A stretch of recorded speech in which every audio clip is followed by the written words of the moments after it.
Bonjour tout le monde. Let's take a look at my files here. It's a little bit of everything, some vocabulary. I'm going to do some annotations back and forth between français et anglais.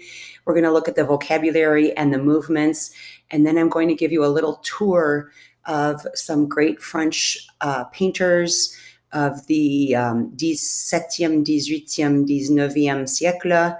And hopefully you will find something that is interesting to you for your projet.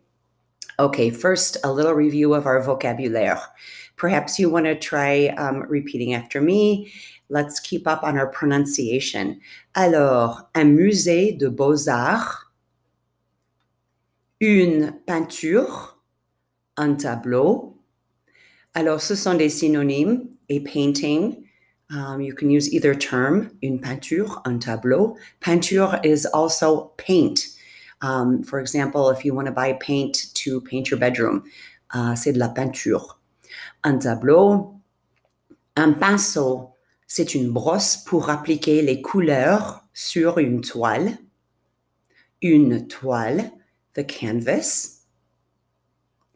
Un atelier, une pièce dans laquelle l'artiste travaille. En anglais, c'est a workshop.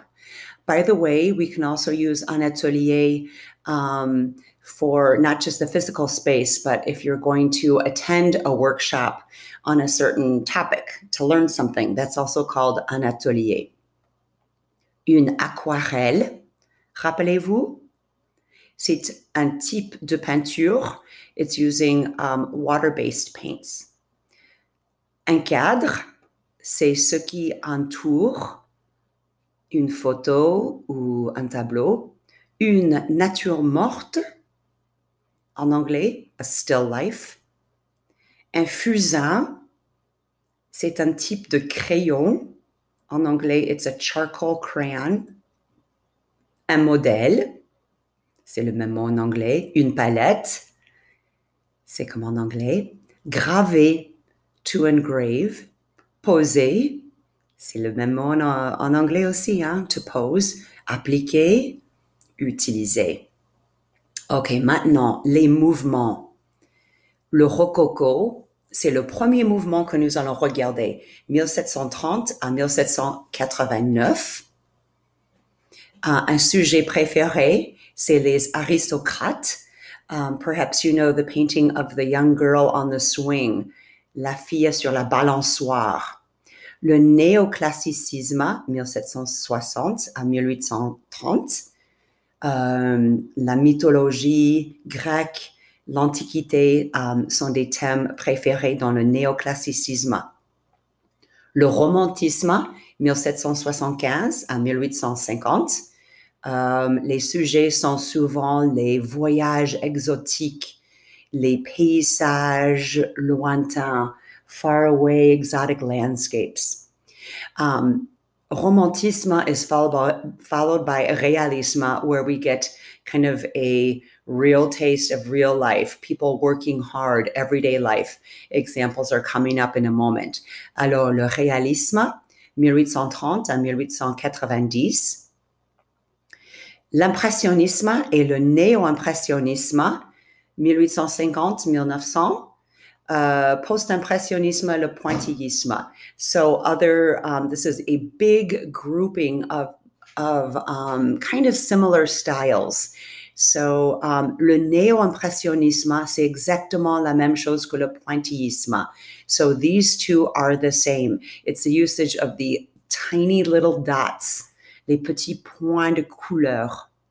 L'expressionnisme, 1888. Van Gogh était le père de ce mouvement. Et puis, le fauvisme, qui fait un peu partie de ce mouvement, et c'est le XXe siècle, et le cubisme fait partie de ce mouvement aussi. More on that coming up. Autre mot de vocabulaire, de plus en plus et de moins en moins. More and more and less. À l'arrière-plan, au premier plan. La perspective en gros plan would be a close-up. Les coquelicots, c'est une petite fleur rouge. Une fête champêtre en plein air, c'est une fête dans un jardin, dehors. Et puis s'éloigner. To distance yourself. S'éloigner.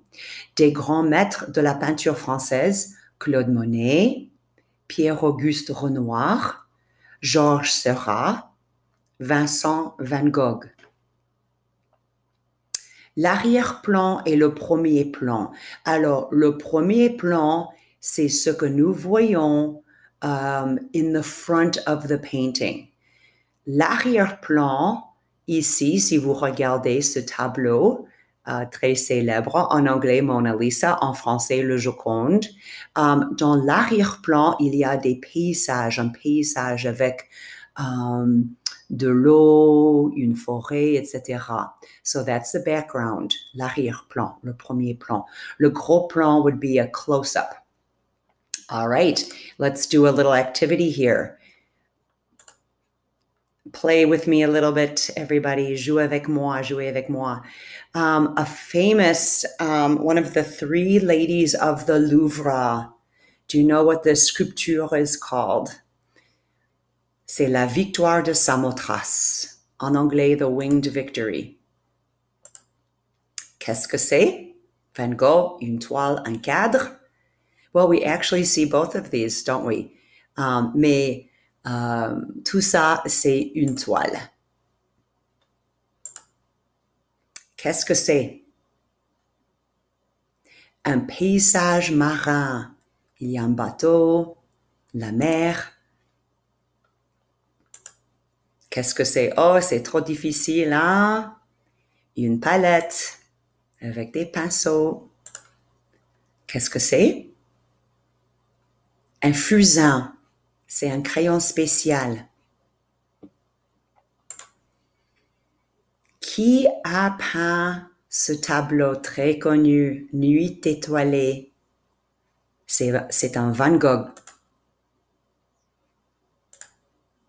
Qui a peint ce tableau? C'est un Monet, by Claude Monet, le père de l'impressionnisme. Qu'est-ce que c'est? Ce sont des pinceaux.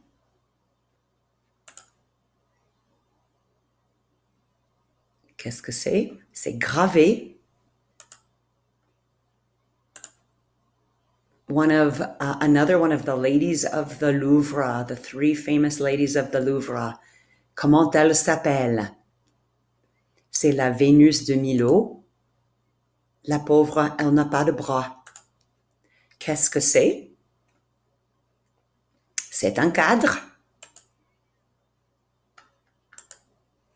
Ou c'est un tableau très célèbre qui est à Chicago, à l'Institut de l'Art à Chicago, et c'était peint par Georges Seurat. Et ça, c'est un autre grand tableau d'impressionnisme, et l'artiste s'appelle Renoir.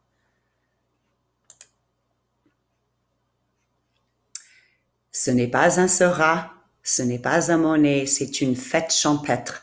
En anglais, a garden party. Qu'est-ce que c'est? C'est un atelier, c'est là où travaille l'artiste. C'est quel type de peinture? C'est un paysage. Comment elle s'appelle? La Mona Lisa. En français, c'est la Joconde. Et c'est la troisième dame du Louvre. C'est quel type de peinture? Quel style? C'est une nature morte. En anglais, a still life. Oh, nous sommes très intelligents. All right, a little more. C'est quel mouvement, ce style? C'est de l'impressionnisme. C'est une peinture de Monet, Claude Monet. C'est le pont japonais. C'est dans ses jardins à Giverny. C'est quel mouvement? This is real tough life, right? Nothing glorified. C'est quel mouvement? Le réalisme. C'est quel style? C'est quel mouvement? C'est le post-impressionnisme. C'est aussi connu comme néo-impressionnisme, or a third way of talking about it is pointillisme. If I could zoom way in, you would see tens of thousands of tiny points. Le post-impressionnisme. That's in Chicago, by the way. C'est quel mouvement? C'est l'expressionnisme. C'est Nuit étoilée par Van Gogh. Très connu. C'est quel mouvement? C'est le romantisme. Ah, c'est un paysage marin. C'est exotique. Une belle échappée. Ça serait quel mouvement? C'est le néoclassicisme. Les peintres de ce mouvement aimaient comme sujet l'Antiquité. C'est quel mouvement? C'est le rococo. On aimait les aristocrates qui s'amusent. Oh, elle est sur une balançoire. Et voilà sa chaussure. OK, encore un peu de vocabulaire. Alors, nous avons en anglais a canvas, au centre et tout près, un synonyme pour une peinture, outil pour appliquer la peinture, entoure un tableau, un crayon spécial, devant, plus près, derrière, plus loin. All right, let's match. OK, en anglais, a canvas, qu'est-ce que c'est? C'est une toile. Au centre et tout près. C'est le premier plan quand on discute une peinture. Quel est un synonyme pour une peinture? Un tableau. Un outil pour appliquer la peinture. Qu'est-ce qu'on utilise? Un pinceau. Entoure un tableau. Qu'est-ce qui entoure? Goes around. C'est un cadre, en anglais a frame. Un crayon spécial, c'est un fusain. Devant, plus près, what's in front, the foreground? Oh, I see an error here, une erreur. I did it on purpose, wink, wink, right? That needs to go down here. Le gros plan, c'est au centre et tout près. Le premier plan, c'est devant, plus près. Et derrière, plus loin, c'est l'arrière-plan. OK, maintenant, je vais prouver que nous avons bien fait. OK, maintenant, on va faire un voyage rapidement. Alors, commençons avec le romantisme, le réalisme et rococo. Ça, c'est très connu. L'artiste, c'est Jacques-Louis David, qui a fait ces deux peintures. La mort de Marat. Et si vous remarquez, où est-il? Il est dans sa baignoire. Alors, il a été tué dans son baignoire. Alors, la coronation de Napoléon, c'est incroyable, cette peinture. Regardez combien de personnes il y a. Alors, La liberté guidant le peuple par Eugène Delacroix. C'est un tableau très, très connu. C'est pendant la Révolution française, n'est-ce pas? Et puis, La liberté, la pauvre, elle perd sa robe. Elle a le drapeau français. OK, c'est quel mouvement? C'est le réalisme.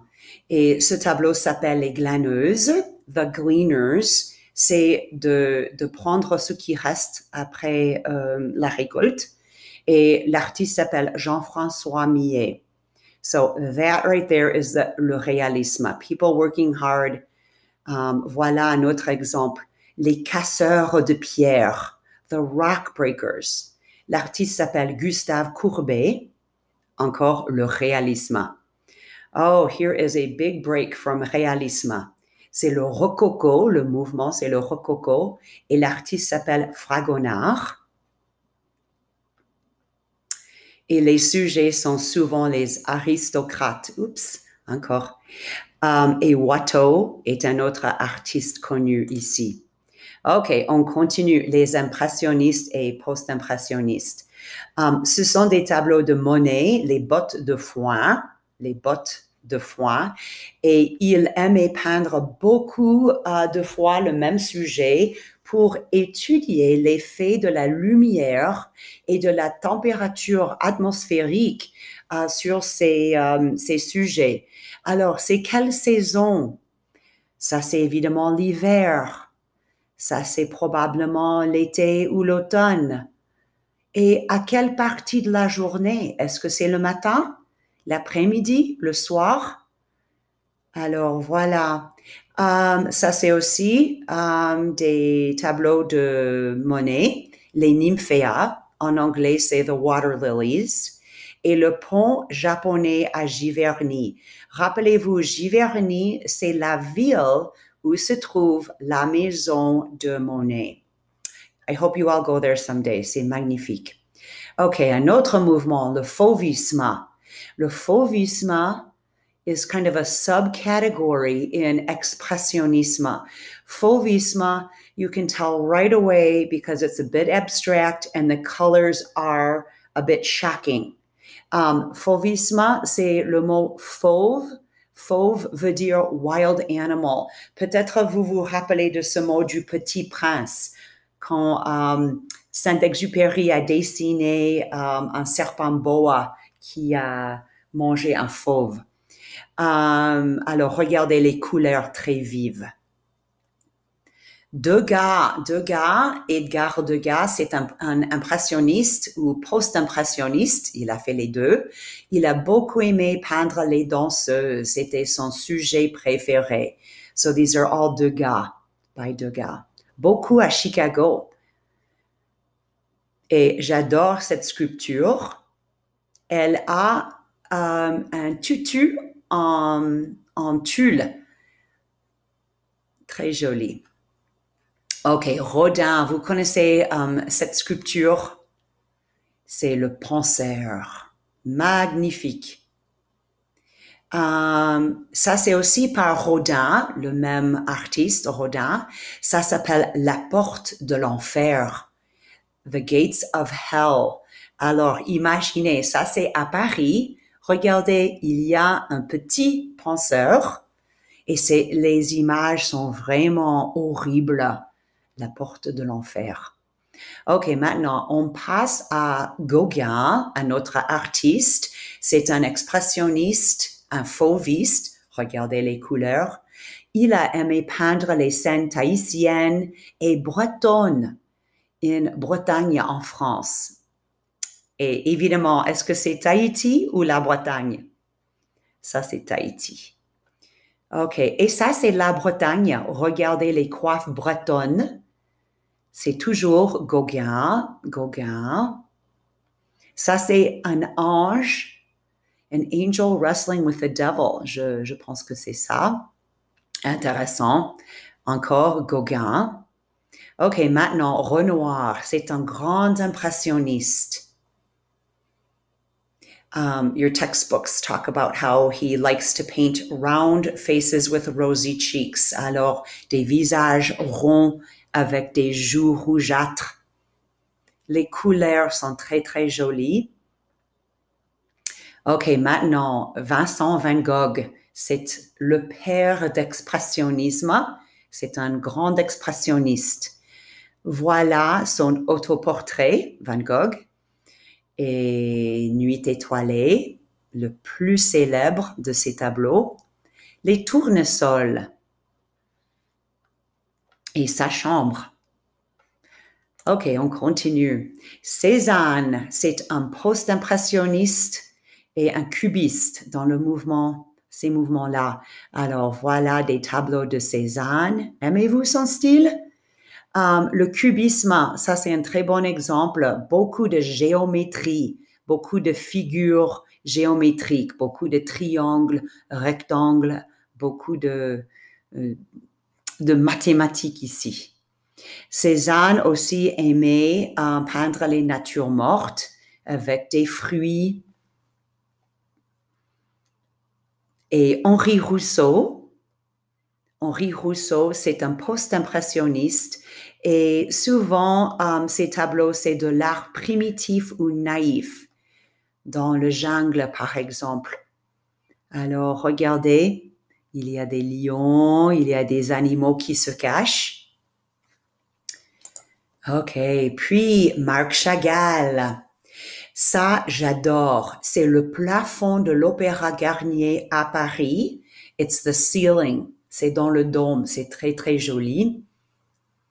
Encore des tableaux, des peintures de Marc Chagall. Cette peinture s'appelle La Promenade. C'est intéressant. Et ce tableau s'appelle Moi et le village. Et Marc Chagall aussi a des vitraux, un vitrail, a stained glass window, le pluriel c'est des vitraux, c'est à Chicago, très très joli. Ok, et un dernier tableau de Marc Chagall, le cirque. Ok, très connu, très célèbre. Extra credit for you if you memorize the entire name of this painting. This is by Georges Seurat. C'est le pointillisme, le post-impressionnisme, néo-impressionnisme. Again, all three are the kind of one and the same. Et ce tableau s'appelle Un dimanche après-midi sur l'île de la Grande Jatte. So, ce sont des personnes qui se reposent, qui se détendent dans un parc près de Paris. Ça, c'est la Seine. Il y a des personnes qui vont à la pêche, on fait des promenades. Cette dame a un singe, c'est intéressant. Hein? OK. Et c'est tout le monde. Merci de votre attention. Au revoir.